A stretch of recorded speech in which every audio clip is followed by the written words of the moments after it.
Hello students, so today we will study some basic concepts of chemistry. Disclaimer, the images used in our slide deck are for educational purposes only. We respect the intellectual property rights of the original creators and owners of these images. If you are the owner of any of the images used in this deck and have any concerns or issues, please contact us at sathee@itk.ac.in and we shall remove the images. So what are the topics that we are going to cover today? First, definition. Second, mole concept and molar mass. Third, physical quantity and their measurements. Fourth, significant figures. Fifth, dimensional analysis. Sixth, various concentration terms. And seventh, we will sum up with a summary. First of all, definition, right? So what is chemistry? So chemistry is basically the branch of science which deals with the composition, properties and interaction of all kind of matter such as air, water, rocks, plants, earth, etc. So basically what we study here is that we study those things that are not visible through our naked eyes, right? So if I just look at a salt, okay, basically a table salt I'm talking about. So you don't know that what is the composition of that salt, okay? Or either you look at a table or a chair, anything that you look around yourself, you don't get an idea of what are the constituent particles that are building up the bulk that you are seeing, right? So chemistry does that thing, okay? So it helps to understand that, okay, this is water. This will have the composition of hydrogen and oxygen, such and such will be the properties. After that, once we are getting the knowledge, once we got the knowledge about the structure and all these properties and atoms and molecules, I would we'll study those in very what is molecules and all. So when we got an idea about that, so once we get to stick to the structure, we can now up to very greater extent, we can now tell that what will be the interaction of those that matter with other matters, right? And keeping in mind that the structural properties and composition, all things are known about both the matters, right? Now, matter, you know it very well. You must have heard this definition multiple times, that matter is something that has mass and occupies space. A very simple definition and more than enough to understand matter, right?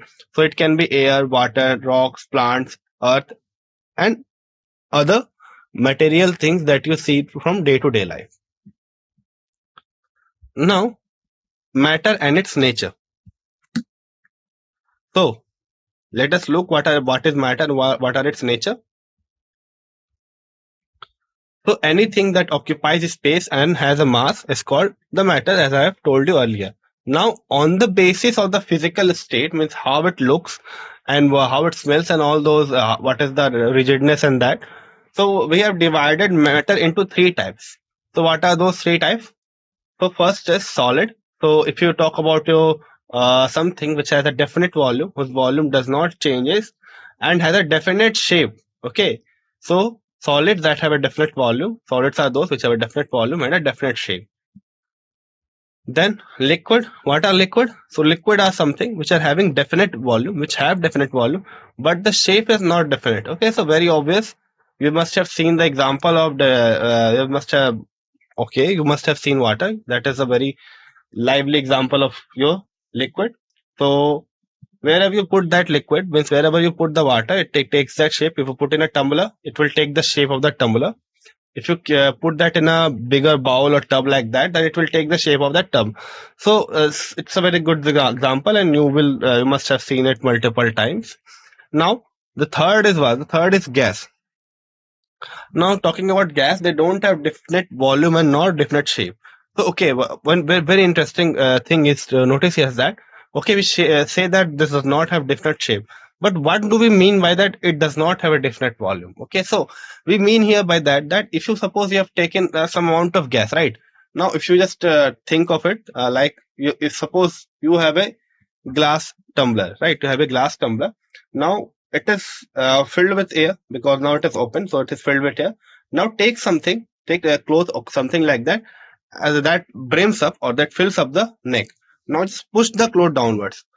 Okay, now the air inside that will somewhat be compressed. I'm not saying that all the molecules will be now packed up, but some of them will not be able to escape and they will get compressed. So what you are doing, knowingly or unknowingly, you are compressing the gas. Okay, so you are changing the volume. Now initially there were 10 molecules in a big tumbler. Now those 10 molecules have been confined to a smaller space, right? So that is the thing, that is the meaning of a definite volume. You can't do it with water, neither with the solids, okay, because they are very highly incompressible, okay. But and also they don't have shape, right? That is very obvious because they both have liquids and gases. They both have fluidity.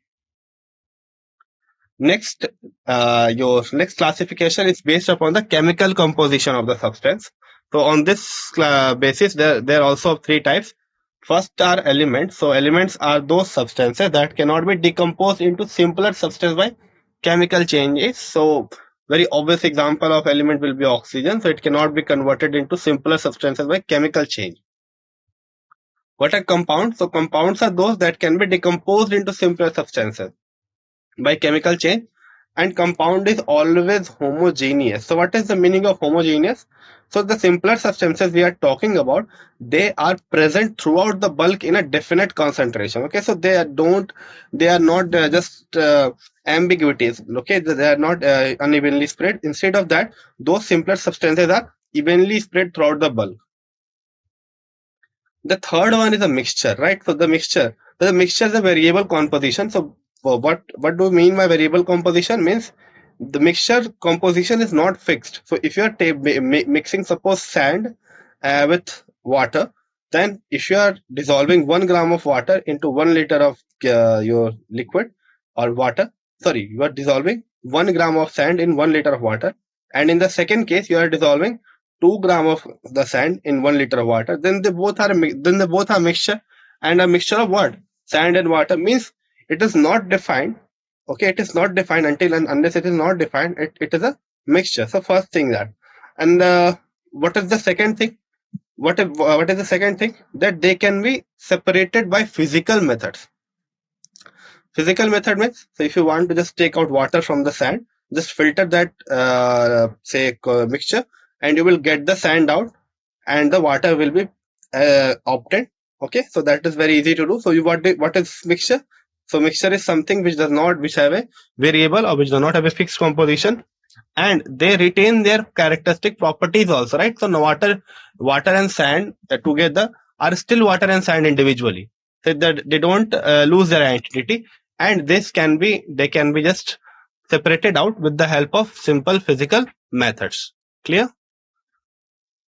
Now, every substance has unique property, and this can be measured qualitatively and quantitatively. Okay, so this is very important.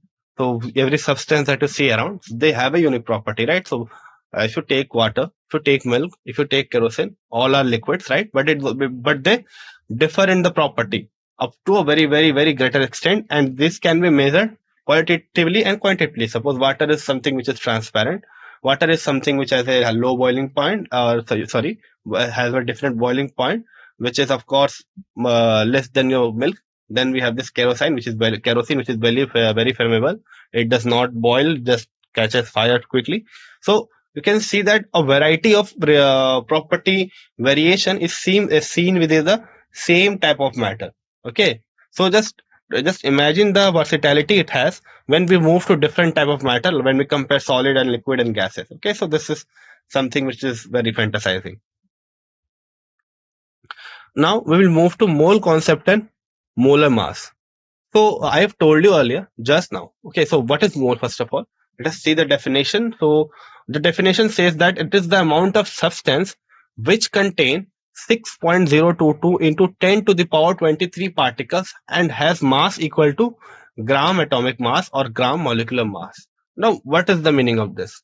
So first of all, you shouldn't be confused that mole is something which is related to something specific. Okay, so you can say 1 mole of electron, you can say 1 mole of molecule, you can say 1 mole of, say, table, 1 mole of chair, although that seems to be impossible, but because this much amount, say 6.02 10 to the power 23, looks very you can say different. Okay, it's difficult to see this much amount of table or chair around you, but obviously you can see this much amount of microscopic particle, and they're everywhere, means huge in amount.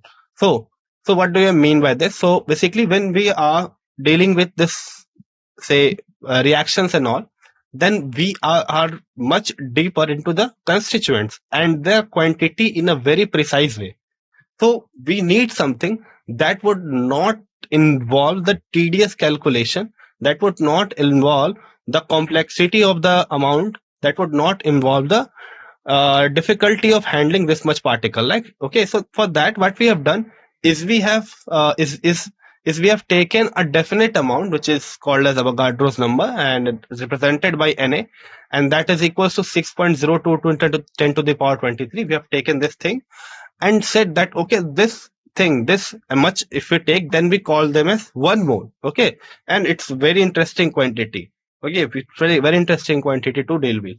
So it is very similar to your 12 dozen atom, 12 dozen bananas, and something which talks about a bunch or like that. So we are taking this much amount and we are saying it at 1 mole. So this is the very simple definition of mole. Now, if we take this much amount of particle, suppose you are taking this much amount of H2O molecule, then you will call the mass which will give, okay, so suppose you have taken this much molecule of H2O and now you have measured the mass of that amount. Now that mass will be termed as gram atomic mass and gram molecular mass. So since we are dealing with H2O, so it will call gram molecular mass. Now suppose if you have taken only oxygen atoms, okay. So if you have taken 6.022 into 10 to the power 23 oxygen atom, then the mass that will be due to that much amount of oxygen atom will be called as gram atomic mass. So this is very simple to understand. So that's the beauty of this Avogadro constant. How? Because this is the weight of one atom. So we will get into it. Okay, we'll get into it. Now, mole is related to the amount of substance, okay, in grams, volume of gaseous substance, and number of particles, okay. So when we are saying that it's 1 mole, then we are first of all defining it for a substance. So it will be equals to the molecular, say, gram molecular mass. Second thing, if we were dealing with gas, then the volume of the gas is also fixed, taken, given that the conditions it is at STP, and that is 22.4 liters. So if you are taking a gas at STP and the gas count is 1 mole, number of gaseous atom is 1 mole, then, or the gaseous molecule is 1 mole, then the volume it will occupy will be equals to 22.4 liter approximately. It may vary after decimal places, but that variation is not that much significant. And yeah, number of particle is obvious thing that we are specifying. So you can just look how useful is this mole. So just by looking at the mole, you are able to tell the volume, you are able to tell the mass of the substance, you are able to tell the number of particles also even. So if you take 6.02 to 10 to the power 23 number of particles, it's very difficult to count. So you simply take, so suppose you have calculated the molar mass of water, it is 18 gram. So 16 comes from oxygen and 2 comes from 2 hydrogen. So that will equal to 18 gram. So if you take 18 gram of water, then without counting the number of water molecules, you can say it without any hesitation that this sample, which is 18 grams of water, contain 6.022 into 23 molecules of water. So this is the beauty of your mole concept. Clear? And if you're taking the gas, oxygen gas, then without counting, you can say that, okay, this much number of that gas is present and it will occupy 22.4 liter volume at STP. And in addition to that, you can also say the mass of the substance. Clear? Now, the most important formula that you will see to and fro is the calculation of number of moles. So what is the formula for calculation of number of moles? So it is mass of a substance by molar mass. Okay, so suppose you are given that we have 54 gram, okay, we have 54 gram of water, then you can simply divide that 54 gram by 18 and then you can get your what? Then you can get your moles. So that will be equal to 3 moles. Okay, so this is the utility of your mole concept. Next thing, so you can calculate the number of moles in this way also, because 1 mole is having 22.4 liter volume. So if you are given the volume of a certain gas at STP, then divide it by 22.4, you will get the number of moles very easily. At the same time, you can calculate the number of particles. So suppose you have 2 into n number of particles, then what you will do, you will divide it with simply Na, then you will get 2 moles as the number of particles as STP. Okay, then what we can say that number of particle is equals to Na into moles of particles. From this on, we have just cross multiplied it to get this. At the same time, you can also calculate the total charge present on an ion. So mole into Na into charge of one ion into 1.6 into 10 to the power minus 19. Okay.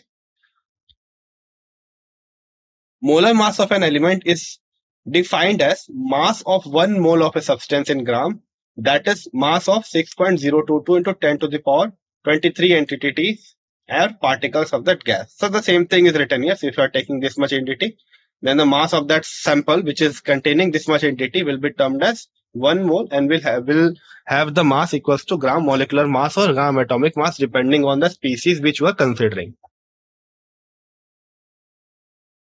Now, next thing is percentage composition, empirical and molecular formula. Very important thing from exam point of view. So let us see this.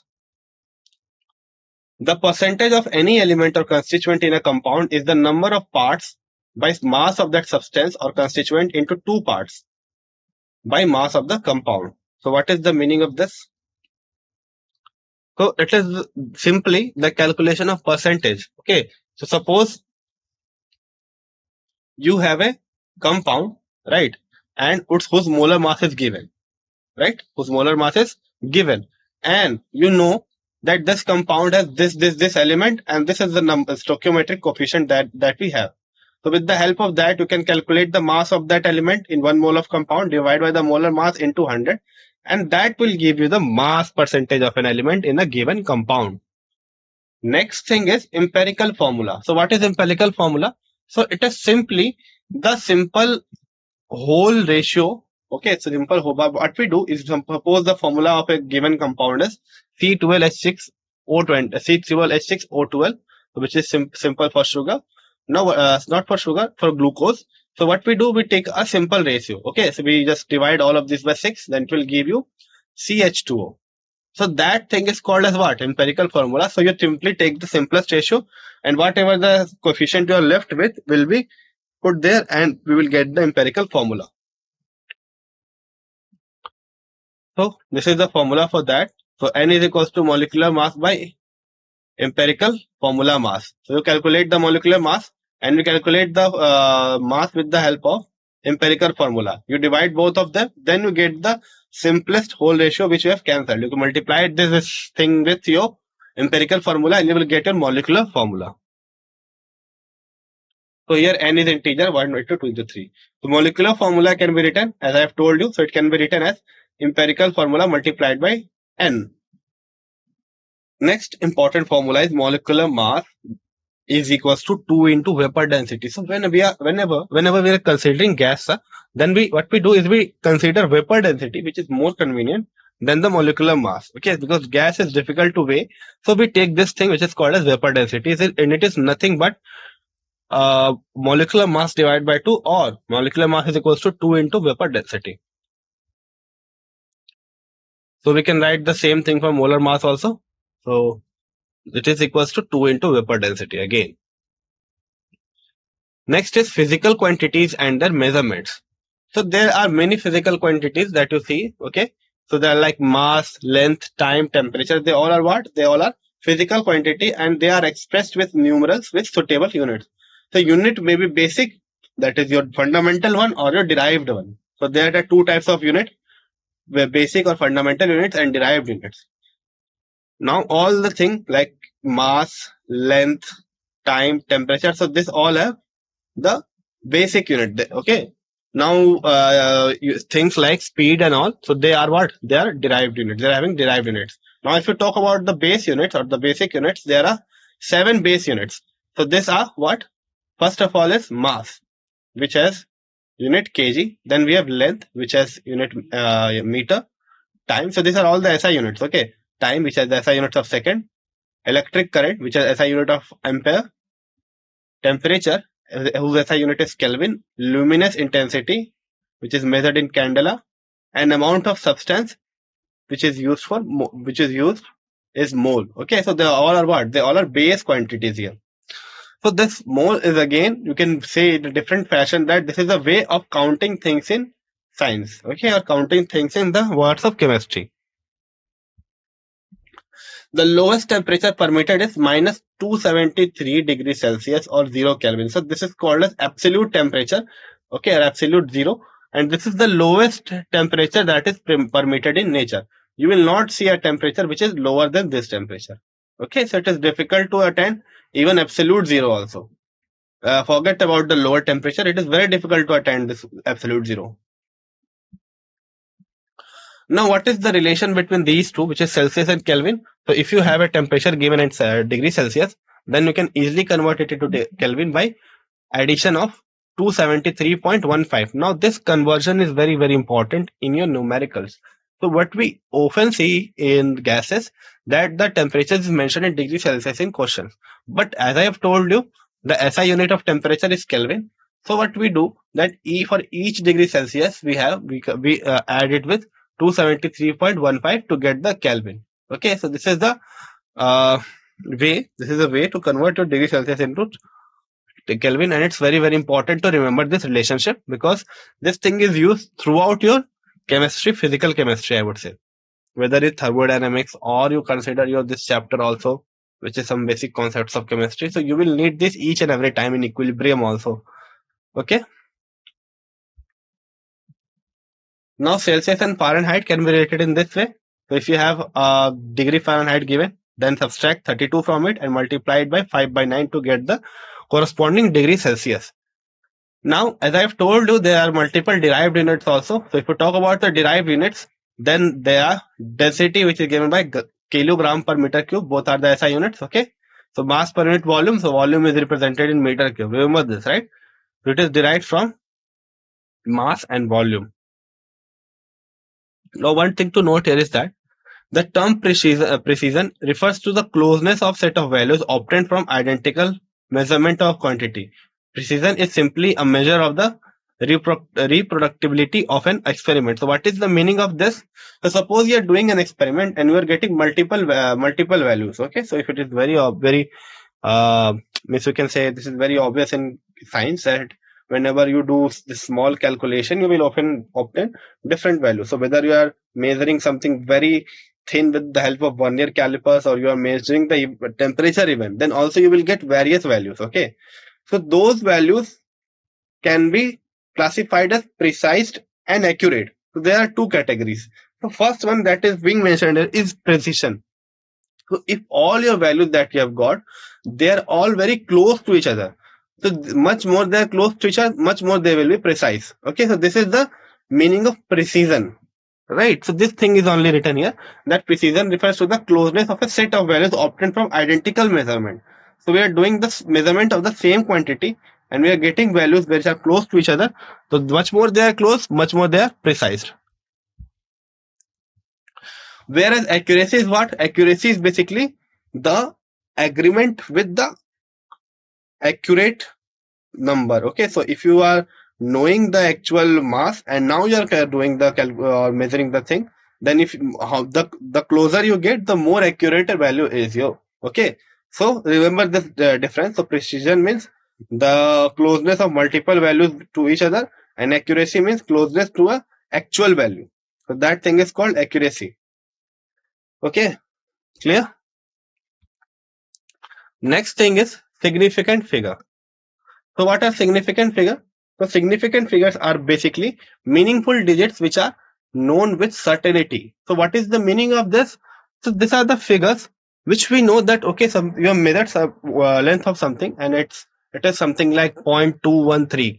So more decimal you get, decimal number you get after, sorry, more digits you get after the decimal, more precise, or okay, you can not say precise, I will say more accurate your value is, right? So this is the meaning of your certainty.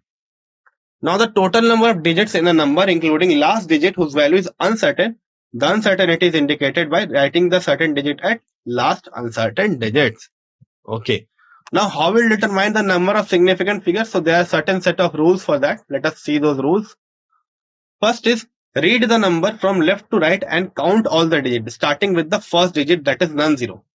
So how do you do? Start counting the number from left to right, and if there is a zero, the starting digit is zero, you will not consider that. After that, you will count, right? So this should be kept in your mind always. Now, in addition or subtraction, what we do? So if you're adding or subtracting some two things, and you are told to write the significant figure, then you will take the number with which you have done the addition or subtraction, which has the least number of significant figure. You will take that, and your answer should contain only that much number of significant figure, and it should not be less than that. Suppose you're adding 2.31 and 2.3.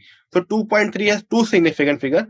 So your answer should also contain two significant figures. So that is the thing it is meant here.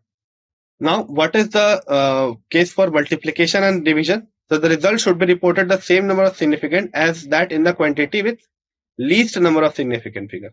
Okay. So again, the same rule is applied here. Next thing is rounding off. What is rounding off? So suppose you have to round off up to, suppose your number is 2.314 and you are asked to round off up to 2 digits after decimal. So you will now tell the number as 2.31 and you will drop the rest of it. Now there are set of rules for dropping the rest of it. So if your number that you are dropping, the first number which you are dropping is suppose greater than 5, okay, 5 or sorry, it's your number greater than 5, then what you will do? You will increase the last digit that you are not dropping by 1. First rule. And if it is equals to 5 and less than 5, so in case of less than 5, you will not do anything, you will simply drop the rest of the digits. But if the case is that you are having 5 as the digit, then if the number that is here that you don't have to drop, the last number that you don't have to drop, if it is even, increase that number by 1. If it is odd, decrease that number by 1. So this is the way you do it. Clear? Next, dimensional analysis.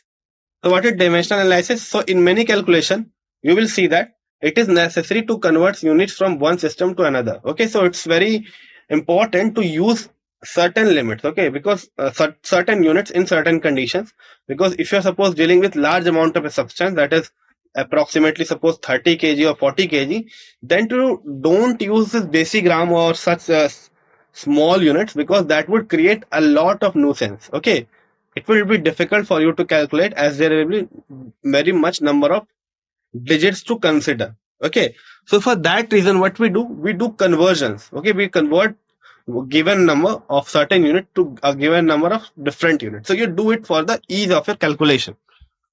Now, how is this done? So this is done with the help of dimensional analysis. Now, the dimension of a derived units are the power to which the basic quantity have been raised in a product defining the quantity. So what is the meaning of this? So it is basically saying that the dimension of a derived quantity are the power to which the basic quantities have been raised to. Okay, so that is the thing we call as dimension. So suppose your length is given in meter square, then the 2 that is being present here, so that will be the dimension thing we are talking here. Here it is talking about. Clear? Okay. Now, dimensional analysis involves calculation based on the fact that if two quantities have to be equated, they must have the same dimension or same unit. So you can equate x kg with 4 kg or y Kelvin with 10 Kelvin, but you can't just equate y Kelvin with x kilograms, because they have different unit. Okay, simply same thing goes for the addition. So you can't add a Kelvin thing with a kilogram thing, right? So that thing should always be kept in your mind in terms of dimensional analysis, that you can only add and subtract those quantity which have the same unit. You can do the multiplication or division, there is no problem with that. Now we will talk about the various concentration terms. So what are the various concentration terms? They are given here. So first we will talk about molarity. So what is molarity? So molarity is defined as the number of moles of solute which is present per mole of a solution, or it is defined as the number of milligrams molecule per milliliter of solution. Clear? So we will see the definition that would things much more clear. So it is designated by M. So whenever you see solution having concentration 5M or 3M, where M is capital, then you will say that the 3 or 4 that is being mentioned there is the molarity of the given solution. And it depends upon the volume which changes the temperature. Okay. Suppose the molarity of H3PO4 is given as 0.18. So what is the meaning of this? The meaning of this is that 0.18 mole of H3PO4. Okay. So you will always also say that Na into 0.18 molecules of H3PO4 are dissolved in liter of solution. Clear? Okay. So if you talk about the formula, it is given in this way. Suppose moles of the solute you know, and the volume of solution in which it is dissolved, and it should be in liter, is also the thing that you know. Then you can simply calculate the molarity, that is moles of the substance by volume of the solution containing that moles of solute, and that volume should be given in liter. Now, if the specific gravity is given, then the formula becomes molarity becomes specific gravity into percentage strength into 10 by molecular weight. Clear? Now, if molarity and volume of solution are changed from M1 V1 to M2 V2, then we can say that M1 V1 equals to M2 V2. Because the number of moles is same and M1 V1 gives you the number of moles, therefore you can say that M1 V1 equal to M2 V2, and this is a very important equation. Next is, if two solutions are mixed, then the molarity of the resulting solution is also changed. So suppose you are mixing volume V1 of having molarity M1 with solution having volume V2 and molarity M2, then what will the molarity that we will get? Considering that both of the species are having same nature. Okay, so for that we will write that M1 V1 plus M2 V2 by V1 plus V2. This is the total quantity of volume, and this is the number of moles for first case, and for this is for second case. And this way you can get the molarity. Clear? Next is strength of solution. So what is strength of solution? So it is defined as the amount of solute present in 1 liter of solution. So that is called as the strength of solution. It is given by weight of the solute divided by volume of solution in liter. So in place of moles, what they have taken the weight, and that thing is called as the strength of solution. Clear? So this is about the molarity, and some extra points are also I discussed here. That is the important I think. Next is molality. So what is molarity? Molality. So the only difference between molarity and molality is that you have LITY and there it is RITY. So the difference between both of this is that suppose you have taken 10 kg of solvent and you have dissolved it in 20 kg of solution. Okay. So what is the molality? So for that case, what you will do? First, you will remove the solute contribution, and then you will simply take the water contribution, convert this into grams, okay, with the help of density, and then divide it, and then you will get your molality. Now it does not vary with temperature. So it is designated by M. So small m is the designation. So in place of capital M, now we have used small m. So this is independent of temperature, as it depends upon only on the mass and does not have any relation with the temperature. Clear? Next is normality. So what is normality? So it is the gram equivalent that is present per equivalent of solution. So it is simply M1 into N1. Okay, so this is called as gram equivalent. So we'll see that. So it is defined as the number of gram equivalent or the number of milligram equivalent that is present in milliliter of solution. So if you're talking milligram of equivalent, then you will talk about the milliliter of solution. If you're taking gram equivalent, then you will take the liter of the solution. Okay, so example 0.12 NH2SO4 means a solution which contains 0.12 equivalent of H2SO4 per liter solution. Okay, so what it is given? So what we have taken is 0.12. If H2SO4 solution we have taken, that means that 0.12 gram equivalent of H2SO4 is there in per liter of solution. Now this also means that 0.12 milligram of CaO or with 0.12 milliequivalents of Na2CO. Moving on to next thing. The formula is given as gram equivalent of substance by volume of solution in liter, or gram equivalent of solute divided by volume of solution in milliliter. For that you have to multiply it by 1000 to keep the units correct. So if you talk about the specific gravity, how it is calculated? So how we will calculate normality? So normality is calculated as specific gravity into percentage strength into 10th by equivalent weight. Okay, so this is a way to calculate what? Normality with help of specific gravity. Now, if normality similar to your molarity, if your normality and volume are known, then you can calculate what? Then you can calculate your say if one condition is given and for the other condition you know the V2 but you don't know N2, so we can simply calculate by N1 V1 is equals to N2 V2. Clear? So if you have a solution which is having N1 and V1 as the normality and volume, and for the second solution we have N2 and V2, then total normality is given as N1 V1 plus N2 V2 by V1 plus V2. Clear? Okay. Now talking about the various concentration terms. Other various concentration terms that are left are mole fraction. So mole fraction. So mole fraction is basically defined for the gaseous term. So when we talk about the gaseous terms, we use this mole fraction often. So it is basically the ratio of the number of moles of a particular compound or component that to the total number of moles of solution. Right? So suppose you have this formula which is given like this. Suppose you have to calculate the moles of a solvent, given solvent, then you take the moles of a solvent and divide it by the total number of moles of solution, and that will give you the mole fraction. Clear? So if you sum up the mole fraction of each of the individual components that are present, then you will get that as 1. Now let us try to sum up this all with a summary. So what is mole? So mole is that amount of substance which contains 6.022 into 10 to the power 23 particles.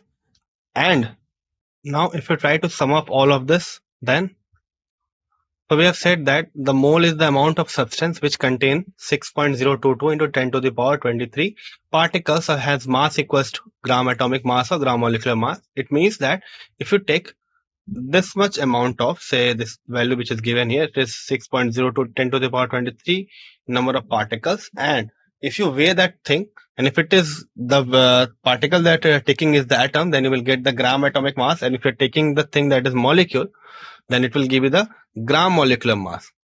Now mole is related to the mass of the substance, the volume and number of particles. So if you are aware about the mole, then if it is for a gas, you will also be able to predict the volume of that say substance at STP, and you will, if it is not your gas, then you will be able to predict the mass and the number of particle at the same time.